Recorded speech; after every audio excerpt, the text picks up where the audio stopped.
Our brain cannot survive without knowing what to expect from each and everything. It cannot tolerate not knowing what leads to what. It has to know that A leads to B and B leads to C. And if it's at C, then it could possibly get to D or back to B, so on and so forth. Otherwise, it's gonna be crippled. Otherwise, it would rather stay in bed all day because it does not know what to expect. And that threatens its survival. And as such, it takes it upon itself to assign false definitions to whatever experiences we could not make sense out of on our own. If you experienced something such as during your childhood and you did not know any better, why did I have to experience such a painful experience? Why were I the one who had to get this hurt? Then your brain, and you had no one to clarify it for you, then your brain would take it upon itself to assign false definitions. And that's how it keeps you tied to our past. And as we grow older, we develop habits and behaviors that keep reinforcing those emotions, which are basically our self-limiting beliefs, and then project them onto our external reality. And by feeling them over and over and revisiting them, indulging in experiences that reinforces them, and seeking out even experiences that make us feel that way, because that's how we made sense out of life, we end up recreating those experiences over and over and hold ourselves back from experiencing a shift in our reality. And so, in its dark, twisted ways, our brain found a way to cope with or take back control from whatever had hurt it by re-indulging in it heavily. Because if you could do it better to yourself, if you could do it worse, if you could hurt yourself worse than anything external, then you have nothing to worry about. And that's how it takes back control. That's how it copes, because it does not want to live in the anticipation of waiting for something to go wrong, waiting for something to get messed up, of waiting of your life getting messed up. And so it takes it upon itself to indulge in those experiences, to indulge in experiences that give it those emotions. And by doing so, it has nothing to worry about. It knows that it can experience those emotions and still be safe and still survive and have nothing threaten its survival. And it affirms to itself. That's why you might be indulging in self-sabotaging habits, or some people to extreme extents that develops into self-harm, because that's how they feel safe. That's how they take back control. Because some of us are just desperate to have control over whatever aspects of their lives. And that's done this way, but it does not know that by indulging in such experiences, which reaffirms those emotions to us, those self-limiting beliefs, we prevent ourselves from shifting our reality and keep recreating experiences that give us more and more of those past emotions. And so if you were made to feel by your external reality through an external experience during your childhood, if you were made to feel unworthy or unlovable or undeserving, or that you're such a failure, or you're an outcast, or you deserve to be hated, you deserve to be embarrassed, you're such an embarrassment, you're a humiliation, you deserve humiliation, if you experienced social humiliation or social rejection, your brain at an older age, you are gonna seek out experiences that are gonna reinforce those emotions, because that's how your brain made sense out of that experience. Because if you did not have anyone to explain it better for you, and it could be something that's very mild, you could have wanted a toy, and you have already from your parents, and you've already assigned so much value and self-worth in that toy. You had believed that this is the toy that's gonna make you feel loved, and that's gonna give you the attention and make you look cool for whatever reason, and you assigned so much self-worth and value into it. And then when you did not receive it, when you did not get it and it really hurt you, it really caused you almost an emotional trauma. Your brain, you did not understand why, and your parents perhaps were not really there for you, so they did not explain it. They did not tell you that it's okay, that that's normal, that we love you regardless, that you're loved, that we unconditionally love you, that you're deserving and worthy, and we're gonna get you way better things in the future, which could have stopped your brain from assigning the false definitions of you being unworthy and undeserving. And you deserve to be hated. You don't deserve love. You don't deserve anything that makes you happy. You don't deserve that moment of fame you were seeking through that toy. You don't deserve your moment of joy. And you, as you grow up, you keep reaffirming those thoughts. You keep reaffirming those beliefs through whatever actions. And as such, you keep preventing yourself from shifting your reality. But that's not even scratching the surface, because it goes way deeper. In taking back control, in seeking out those things on your own accord as you grow older, you keep going back to them time after time. Whenever things get uncomfortable, you're gonna go to your coping mechanism, which is something that reinforces those negative self-beliefs. And you project those onto your external reality, attracting more and more experiences that gives you those emotions in like an endless cyclic loop. So hear me out. I want you to imagine this for a second with me. If you experienced a heightened state of emotion, whether positive or negative, so you were living in anticipation of getting that toy, so you were getting excited. That's on the positive side. You were getting excited, you were looking forward for it, and then it did not end up happening. Or on the negative side, you were really anxious and living in apprehension of failing a test, in preschool or in elementary school, primary school, and you're gonna keep feeling that your survival is threatened up to the point that you take the test and then bear the outcome. So you're gonna be living in fear, stress, and anxiety. You're thinking, I cannot learn for this, I cannot understand this, I'm gonna fail this test. And then you go and take the test and in fact fail.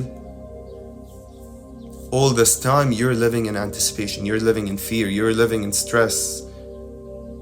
If you had gotten used to your parents reacting negatively to that thing, or if that's not your case, build it into something in which that would apply. And then you're gonna be living in that fear and stress up to the point till the grade come out, and then your parents know about it, and then you're gonna get grounded or punished. And that's what resolves the climax for you. That what resolves the situation. That's how it reaches a climax. That's how this painful, stressful, anxious, depressive experience reaches a climax, by you getting punished. Or if you're living in anticipation and stress and fear of being bullied, and then once you get bullied, that fear is eliminated. You feel safe once again. You feel your survival elevated once again. That's how it reaches the climax.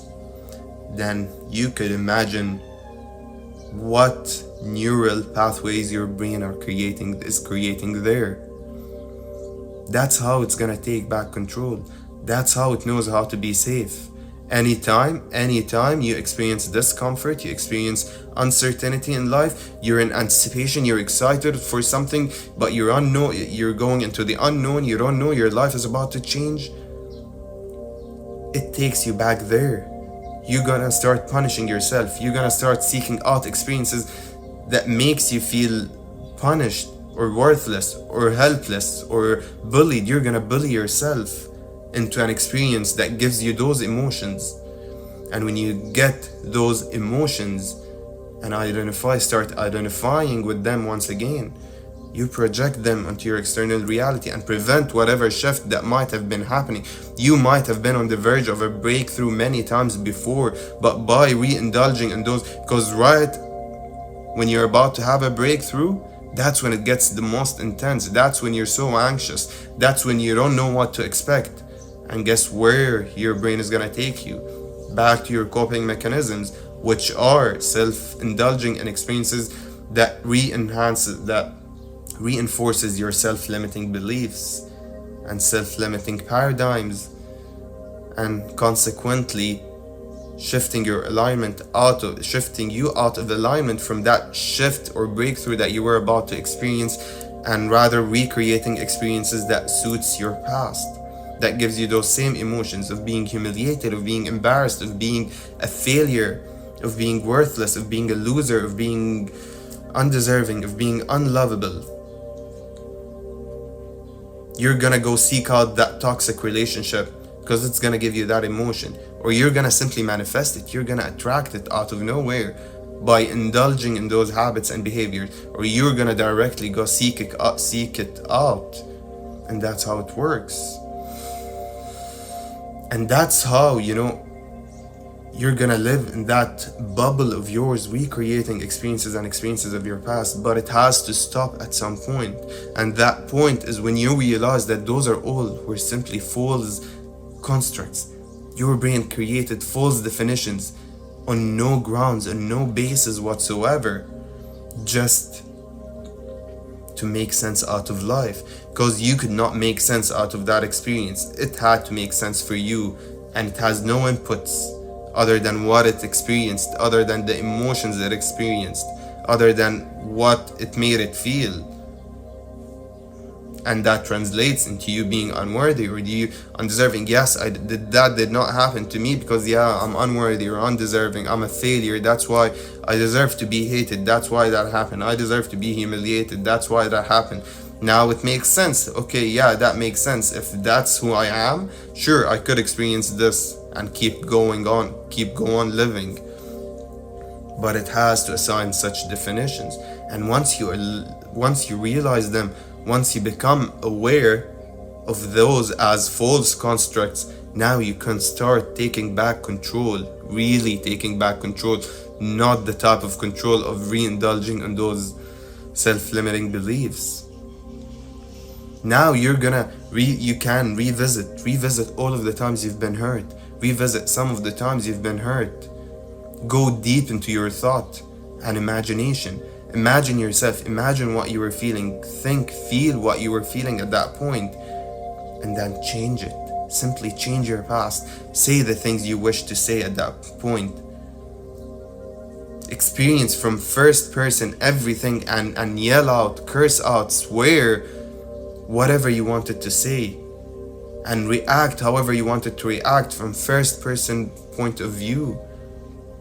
Lash out. Express your madness, express your dissatisfaction, express your discontent, express your unfulfillment, express it all, let it all out.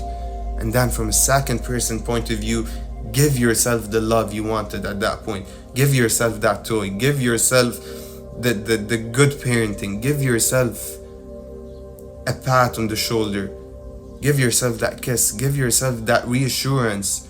Give yourself that love, that care, that happiness, that joy. Heal your inner child, in other words. And that transforms your past. Once you transform your past, you have nothing to cope with. When you have nothing to cope with, it's much easier to shift. Now you can shift.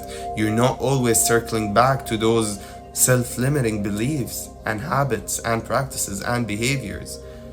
You're able to smoothly shift, break through your reality, create the change you want in your life. But you have to come from a place of empowerment. Empower yourself for life to empower you. You have to take back those false definitions and give them the right definitions. Know your true self, know your true worth, know your true value, regardless of whatever happened. And that happens when you revisit, when you heal through yourself, when you heal through those traumatizing experiences, even if they were just mild. Like I was saying, it could simply be a toy that you did not manage to have, or an exam that you failed, or this or that. or someone rejecting you, and that simply, the way we felt, the way we perceived at that point is completely different from the way we do now, and it could have emotionally traumatized you. And I feel the more we do this, the more we become the masters of our reality, the more we start really being able to do things, enforce some changes, create whatever we want, attract seamlessly, manifest effortlessly, because we're no longer under the control of those self-limiting paradigms. We're not defined, we're not controlled by those things. Any moment something happens, we circle back to those coping mechanisms because that's where we take our pleasure from, that's what we rely on, and we use up our energy with that thing, and we attract more and more of those things. Now we are sovereign, free beings, and we could simply keep on going without relying on that to give us good feelings, without relying on this to make us feel well and make us feel worthy and lovable.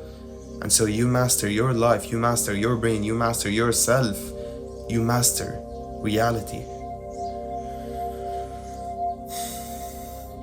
With that being said, don't forget to like this video and subscribe to my channel, because it helps me so much, and it helps this video find its way to many more others who might actually need it.